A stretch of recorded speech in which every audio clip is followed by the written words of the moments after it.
Assalamualaikum warahmatullahi wabarakatuh. Saya Ayu Francisca Yolanda Umaroh. Saya menjelaskan mengenai transaksi internasional dan juga kontrak forward dalam rangka untuk memenuhi tugas ujian tengah semester akuntansi keuangan lanjutan 2. Selamat menonton dan menyimak. Jika ada kekurangan dan kesalahan, mohon saran dan bimbingannya. Terima kasih. Baik, saya akan menjelaskan mengenai soal yang pertama ya. Kita langsung masuk ke dalam kasus soalnya mengenai transaksi internasional ekspor dengan kontrak forward. Di sini ada PT Umayu yang merupakan perusahaan yang bergerak di bidang industri mebel. PT Umayu ini tidak hanya menjualkan produknya di dalam negeri saja, namun juga telah merambah ke luar negeri. Berikut ini merupakan penjualan internasional ekspor pada tanggal 1 Januari 2022, di mana PT Umayu melakukan penjualan kursi kepada perusahaan yang ada di Amerika dengan harga total senilai $35.000. Harga pokoknya adalah 35% dari harga penjualan yang ini dan secara kredit. Ya, berarti secara kredit ya, ini perlu kita garis bawahi. Tempo penyelesaiannya yakni selama 3 bulan. Selain itu, PT Umaya juga melakukan kontrak forward dengan Bank Citra untuk menjual mata uang dolar, yang mana $1 itu dihargai dengan Rp13.748. Hal ini dilakukan dengan tujuan untuk mengurangi resiko adanya kemungkinan kerugian yang disebabkan oleh perubahan kurs. Lalu di sini ada kurs ya, kurs spot dan juga kurs forward. Kurs spot ini kurs yang ada pada tanggal tersebut atau bulan tersebut. Sedangkan kurs forward ini kita dapatkan dari perjanjian dengan Bank Citra. Nih ya. Pada tanggal 1 Januari itu 13.750 dan 1 April 13.700. Lalu kita masuk nih ke dalam penyelesaian soal. Pada tanggal 1 Januari kita telah melihat bahwa di sana terjadi 2 transaksi secara sekaligus ya. Yang pertama transaksi internasional yakni ekspor, yang kedua ada transaksi kontrak forward. Untuk mempermudah dalam pemahaman, saya memisahkan jurnal antara transaksi internasional dan juga transaksi yang ada dengan adanya kontrak forward. Kita masuk saja kepada tanggal 1 Januari, kita akan melakukan pencatatan pengakuan awal. Pada tanggal 1 Januari, Umayu ini melakukan transaksi penjualan kursi ke perusahaan Amerika. Totalnya adalah $35.000. Harga pokoknya 35% ya. Kita pindahkan dulu, kita lihat apakah sudah benar. Harganya $35.000 dan juga BPP-nya 35%. Sudah benar ya. Kita lihat kursnya nih. Kurs pada tanggal 1 Januari itu adalah 13.750. Coba kita cek ya dengan kita copy paste apakah sudah benar. Nah, sudah benar nih. Selanjutnya adalah kita menjumlahkan nih berapa total dari harga jual tapi dalam mata uang rupiah, maaf ya. Kita ubah dulu nih dari dolar menjadi rupiah. Gimana caranya? Kita kalikan harga yang masih di dalam satuan dolar dikalikan dengan kurs yang ada pada tanggal 1 Januari. Lalu kita akan mendapatkan hasilnya. Nah, hasil ini merupakan hasil jumlah dari keseluruhan total harga jual pada awal 1 Januari 2022. Lalu untuk menghitung BPP, caranya sangat mudah. Kita hanya perlu mengalihkan jumlah dari total harga jual ini dengan persen dari BPP. Kita akan mendapatkan hasil senilai Rp168.437.500. Langkah selanjutnya yakni kita membuat jurnal nih. Jurnal pada transaksi yang pertama ini. Kita catat. Yang pertama tadi kan kita menjualnya secara kredit ya. Nih, kita lihat di sini. Kita menjualnya secara kredit, maka kita tidak menerima kas secara langsung, namun kita hanya menerima piutang. Kenapa piutang di sini saya tandai dengan dolar? Karena kita menerima berkas piutang dari pembeli itu dalam bentuk dolar. Kenapa? Karena mereka mata uang negara Amerika itu adalah dolar, seperti itu. Jumlahnya sudah tahu ya dari mana, didapat dari jumlah total keseluruhan harga.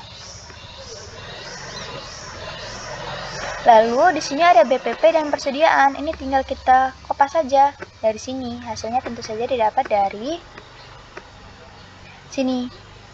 Tadi kan sudah ya kita hitung ini, tinggal kita pindahkan saja persediaan juga.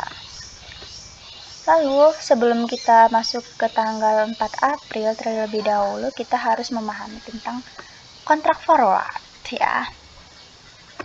Bagaimana sih kontrak forward gitu kan? Tanggal 1 Januari 2022 dengan kontrak forward maka kursnya ini tidak memakai yang 13.750, melainkan kita memakai yang 13.748. Dari mana ini 13.748? Itu kita dapat dari kurs forward yang sudah kita sepakati dengan Bank Citra sebelumnya. Caranya juga sama ya. Harga yakni $35.000 kita kalikan dengan kurs yang ada yakni 13.748. Kita kalikan untuk mendapat jumlah total dari harga yakni 481.180.000 nih. Kita sudah dapat nih kan. Lalu selanjutnya adalah kita mencatat jurnal dari transaksi ini. Kenapa di sini saya tulis piutang? Karena kita melakukan perjanjian nih bahwa kita akan menjual $35 kepada Bank Citra dengan ketentuan sebagai berikut, yakni kursnya adalah 13.748 tanpa ada perubahan sampai dengan pelunasan nanti, seperti itu. Piutang ini kenapa saya tulis rupiah sedangkan di sini dolar? Karena di sini kita sudah menukarkan nih dolarnya kita 35.000 ini dengan Bank Citra sehingga kita mendapatkan rupiah, sedangkan kita mencatat hutang di sini dengan dolar. Kenapa? Karena kita menyerahkan dolar kepada Bank Citra. Namun di sini kita masih dalam bentuk hutang begitu. Untuk jumlahnya sendiri kita sudah tahu ya, sama seperti yang sebelumnya. Kita dapat dari jumlah keseluruhan dari harga jual seperti itu. Selanjutnya kita masuk kepada tanggal 1 April nih. Tanggal 1 April tadi kan sesuai dengan perjanjian yang ada, maka pembeli akan membayar nih. Pembeli itu akan membayar selama 3 bulan. 3 bulan dari Januari kan, Januari, Maret, April. Januari, Februari, Maret, April. Maka tanggal 1 April pembeli ini akan membayarkan atau melunasi piutang yang tadi ini, yang pada tanggal 1 Januari itu sebesar 481.250. Kita tulis saja sama seperti yang di atas, harga jualnya itu dalam bentuk dolar kita kalikan dengan kurs pada tanggal 1 April. Kenapa kursnya 13.000? Karena tanggal 1 April itu kursnya adalah 13.700 nih. Namun, kita bisa melihat di sini bahwa kurs pada tanggal 1 April itu mengalami penurunan. Penurunannya adalah Rp50. Maka, jumlah harganya juga akan menurun.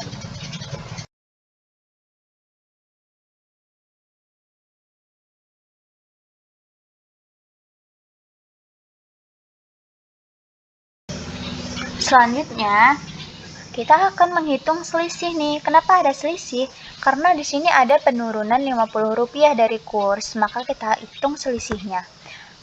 Selisihnya dari mana sih kita dapatkan? Selisih ini kita dapatkan dari pengurangan antara jumlah yang ada pada tanggal 1 April dengan jumlah harga yang ada pada tanggal 1 Januari. Maka hasilnya adalah selisih dari semuanya ini kan. Kenapa ini negatif? Karena kita mengalami penurunan kurs, maka kita akan mengalami kerugian seperti itu. Maka hasilnya di sini adalah negatif. Lalu langkah selanjutnya adalah kita akan mencatat kerugian perubahan kurs, yakni selisih ini tadi ya, 171.750.000. Mohon maaf. Bagaimana mencatatnya? Adalah mencatatnya dengan jurnal beban kerugian kurs pada piutang. Berapa? Ya tadi ini, selisih ini kita taruh di beban kerugian kurs. Lalu kas kita yang kita dapatkan adalah sama seperti yang di atas, tidak ada yang berbeda ya. Kita hanya menyalin dari jumlah keseluruhan harga penjualan seperti itu. Lalu, selain mencatat kerugian perubahan kurs, kita juga mencatat pelunasan yang dilakukan oleh pelanggan atau pembeli tadi ya. Yang pertama adalah kas. Tentu saja kita akan menerima kas. Berapa kas yang kita terima? Kas yang kita terima adalah 479.500. Dari mana nih? Kita mendapatkannya dari sini. Jumlah harga penjualan. Seperti itu. Beban kerugian kurs juga, selisih kerugian kurs juga tinggal kita kopas ya. Tinggal kita pindahkan saja dari selisih. Lalu piutang. Piutang ini dapat dari mana sih? Piutang ini kita dapat dari jumlah antara kas dan juga beban selisih kurs nih. Bisa kita lihat ya bahwa saya menambahkan antara jumlah dengan selisih ini. Itu akan menghasilkan piutang. Nah, kenapa sih ini 2 dengan yang sini cuma 1? Kita bisa menulisnya secara terpisah ya, seperti yang di sini.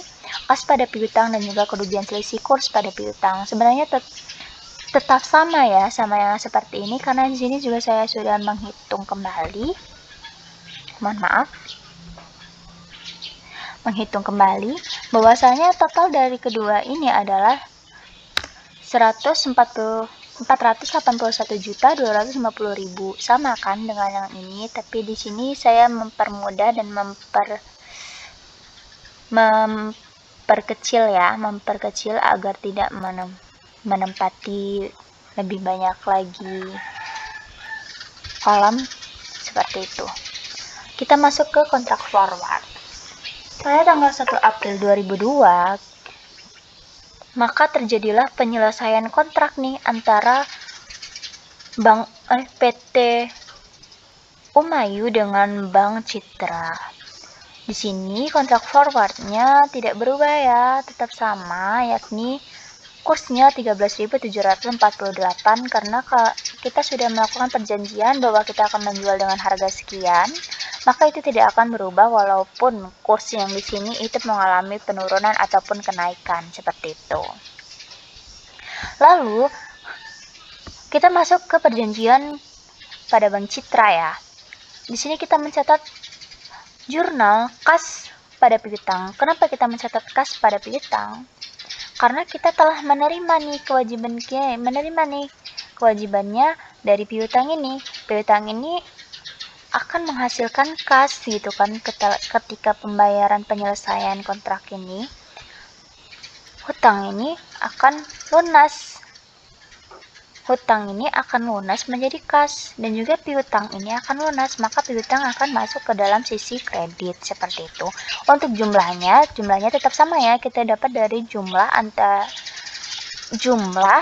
dari total harga jual seperti itu. Sedangkan untuk ini kita membayar hutang kepada Bank Citranya, kita membayarnya dengan dolar, $35.000 nih, tidak membayarnya dengan jumlah rupiah. Maka di situ saya menandainya dengan kode dolar di sini kan, hutang pada kas. Kenapa saya di sini mencatatnya hutang pada kas?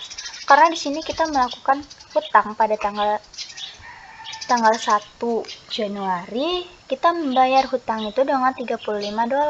Pada tanggal 1 April, kita membayarnya dengan dolar, maka pihak Bank Citra tidak memperdulikan berapa kursnya, berapa total rupiahnya, tapi mereka hanya memperdulikan berapa total dari dolarnya yang kita bayar ini tadi kan.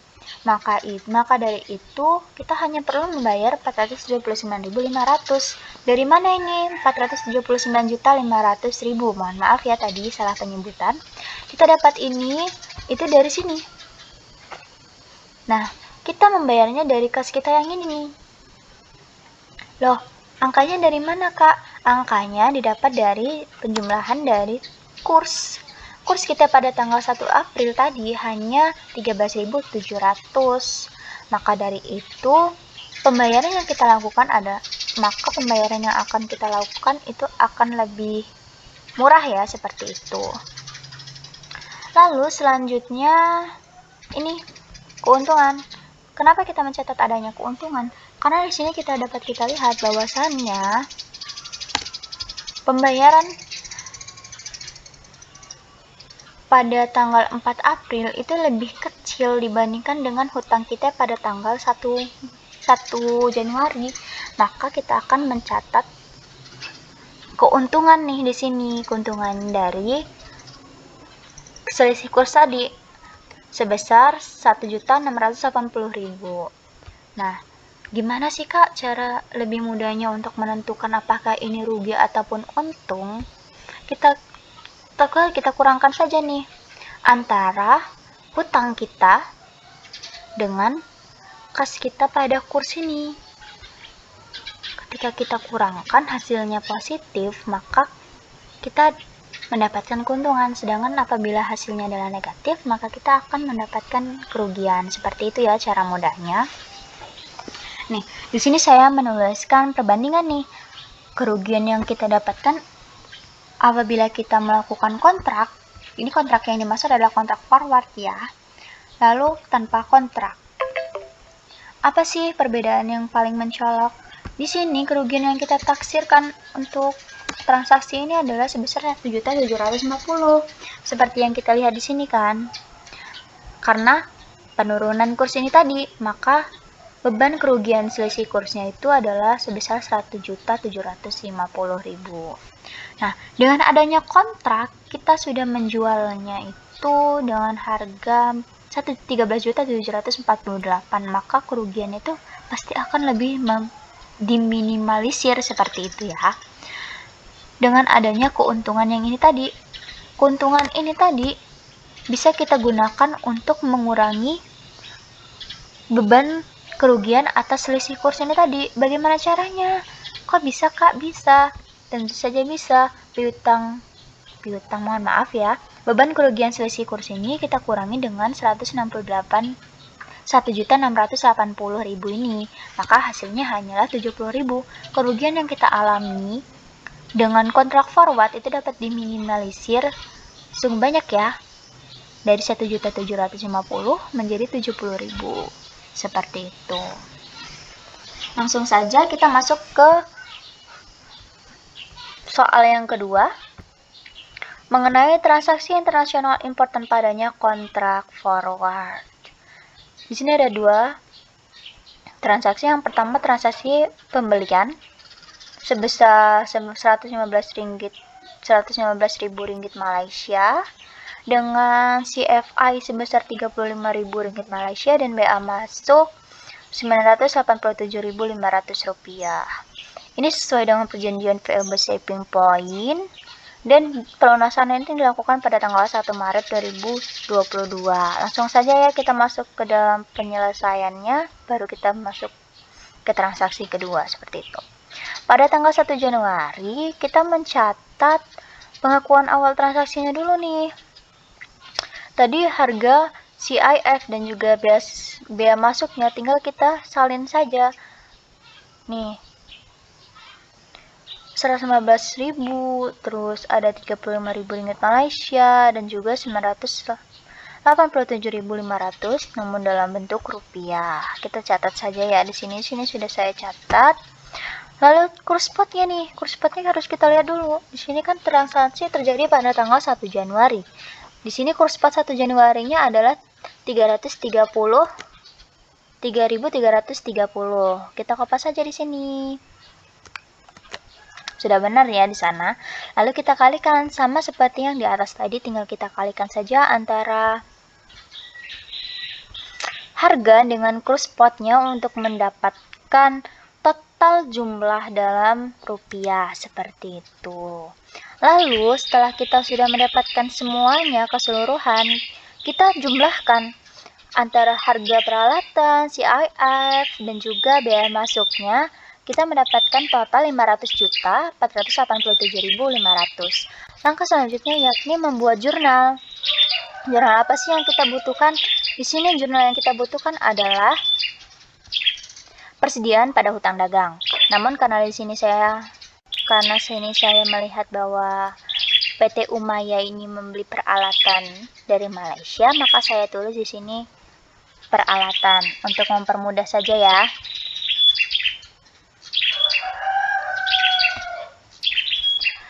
Lalu peralatannya dari mana sih? Peralatannya bukan pada kas, tapi peralatannya pada hutang dagang. Kenapa pada hutang dagang? Karena kita melakukan pembelian secara kredit ya. Lalu totalnya ini dapat dari mana? Total dari peralatan ini kita dapat dari sini. 500.487.500 dari total ketiga ini ya. Kita copy saja.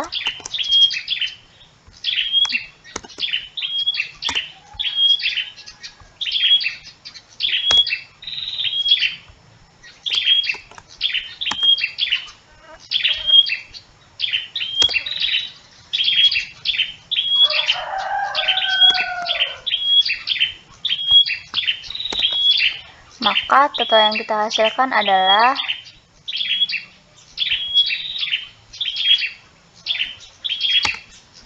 mohon maaf, ada kesalahan teknis. Jumlah dari ini kita tambahkan dengan CIF, kita tambahkan lagi dengan bea masuk.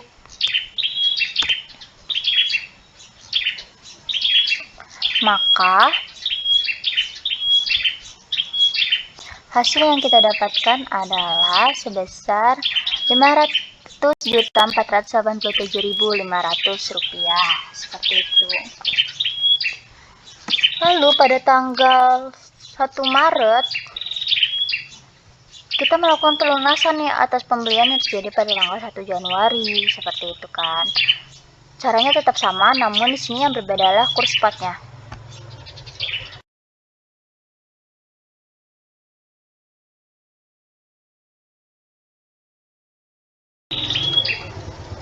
Terjadi penurunan kurs spot nih, kita lihat dari 3.330 menjadi 3.250. Caranya sama ya, tinggal kita kali-kalikan saja dan juga kita jumlahkan.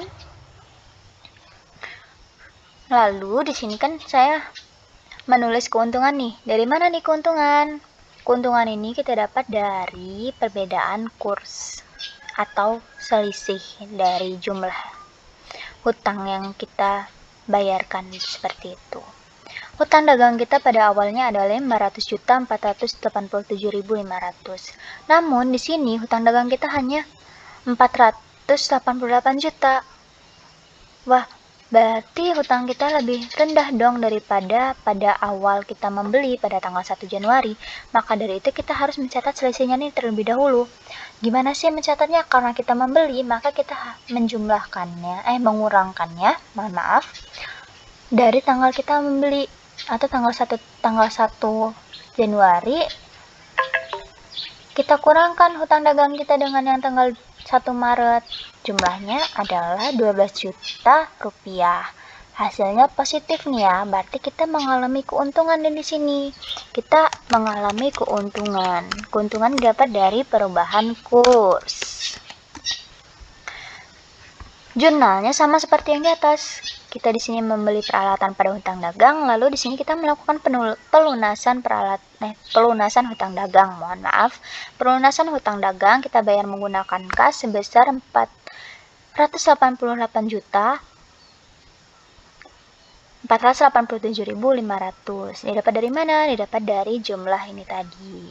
Kenapa harganya lebih rendah? Karena kurs spotnya turun, seperti itu ya. Hutang dagang pada keuntungan selisih kurs. Keuntungan selisih kursnya dari mana kita dapat? Kita dapat dari selisih antara hutang kita pada tanggal 1 Januari dengan hutang kita pada tanggal 1 Maret. Dari mana selisih itu tadi didapatkan? Selisih itu didapatkan karena perubahan kurs spot, seperti itu. Mudah kan untuk dipahami? Lanjut, kita masuk ke soalan yang kedua. Di sini pada tanggal 1 Februari 2022, PT Umaya ini menjual produk kepada PT Santika. Penjualan berarti kan? Di mana nih PT Santika berada? Yakni di Singapura dengan total harganya 354.790 dolar Singapura. BPP-nya hanya 30% dari harga jual. sesuai dengan perjanjian VFOB shipping point, dan biaya lainnya sudah terhitung ya. Tinggal kita hitung saja pelunasannya pada tanggal 1 April. Sebelum kita menghitung pelunasan, kita akan menghitung atau mencatat pengakuan awalnya terlebih dahulu, seperti itu kan. Pada tanggal 1 Februari, PT Umaya ini menjual produk kepada PT Santika. Oke, harga jual ya, sudah benar. Harga jualnya berapa? 354.790 dolar. Kurs spotnya berapa? Kita lihat kurs spot 1 Februari ini berapa. Kurs spot 1 Februari 3.000.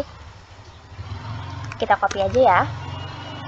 3.279. Sudah benar ya berarti. Caranya sama seperti yang penghitungan dari awal tadi, yang ekspor maupun impor. Kita tinggal mengkalikan saja untuk mendapat jumlah total harga jual dalam rupiah, seperti itu. Untuk BPP juga sama, kita hanya perlu mengalikan antara total harga dengan persentase BPP yang tadi. Tadi kan persentasenya 30%, tinggal kita kalikan saja seperti itu. Lalu langkah selanjutnya kita mencatat jurnal. Jurnal apa sih yang dibutuhkan? Yang pertama adalah jurnal pendapatan penjualan pada piutang. Karena kita melakukan penjualannya secara kredit, maka kita tidak menerima kas secara langsung, tapi kita hanya menerima pendapatan penjualan pada piutang. Seperti itu. Kita catatnya seperti itu ya. Ini dari mana sih harganya? Totalnya, mohon maaf, kita dapatkan dari sini. Total antara harga dikalikan dengan kurs spot yang tadi, yakni 1.163.356.410 rupiah. Lalu BPP juga tinggal kita salinkan, kita dapat dari BPP yang ini, tinggal kita kopas saja seperti itu ya. BPP pada persediaan. Langsung masuk pada tanggal 1 April 2022 pada saat penyelesaian atau pelunasan. Sama ya, harga jualnya kita kalikan dengan kurs spot, lalu kita ubah dalam rupiah dengan perkalian tadi, terus kita kalikan lagi dengan 30% BOP, maka BPP maksud saya, maka kita akan menghasilkan BPP seperti itu. Masih sama sebenarnya pada tata caranya ini. Lalu langkah selanjutnya adalah kita melihat kurs spotnya dulu nih. Apakah benar kurs spot 1 April 2022 ini adalah 3.300, sedangkan pada tanggal 1 Februari adalah 3.279. Kita lihat dulu nih. Wah, ternyata sudah benar nih. Kurs spotnya mengalami penaikan. Maka secara tidak langsung harga jualnya juga dari penjualan kita akan mengalami kenaikan nih, karena perubahan kurs spot ini tadi. Selanjutnya kita mencatat jurnalnya. Karena tadi kita sudah menerima piutang, maka pada saat penyelesaian atau pelunasan barulah kita akan menerima kas. Kasnya pada apa? Pada piutang yang kita tadi ini nih. Tapi jumlahnya bukan jumlah yang sebelumnya, karena kita sudah mengalami kenaikan kurs, maka jumlahnya akan lebih besar daripada pada awal transaksi, seperti itu. Tinggal kita pindahkan saja dalam rupiah, yakni 1.170.807.000. Nah, di sini kita melihat nih, ada selisih antara jumlah piutang kita pada tanggal 1 Februari dan juga 4 April yang dikarenakan oleh kenaikan kurs spot ini tadi. Maka kita hitunglah selisihnya. Selisih ini kita dapat dari pengurangan karena kita penjual, maka kita mengurangkannya dari April dulu nih, dari penyelesaian atau pelunasan, baru dikurangi dengan harga pada awal transaksi, seperti itu. Hasil yang kita dapatkan adalah sebesar Rp7.450.590. Dan di sini hasilnya positif ya. Maka kita mendapatkan keuntungan nih di sini. Keuntungan dari apa? Dari perubahan kurs. Betul.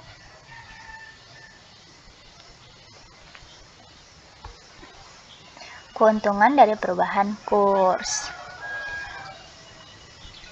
Selanjutnya kita masukkan nih ke dalam jurnal keuntungan selisih kurs. Tinggal kita pindahkan saja ya, Rp7.450.590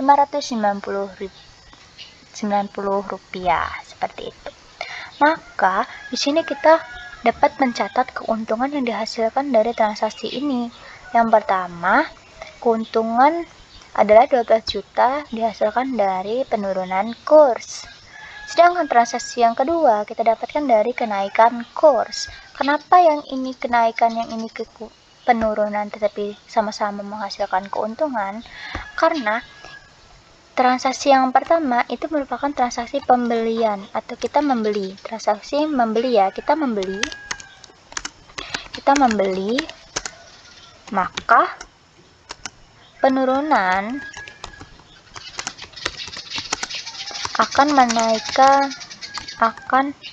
menimbulkan keuntungan. Sedangkan transaksi kedua kita membeli, kita menjual, maksud saya ya, kita menjual barang. Maka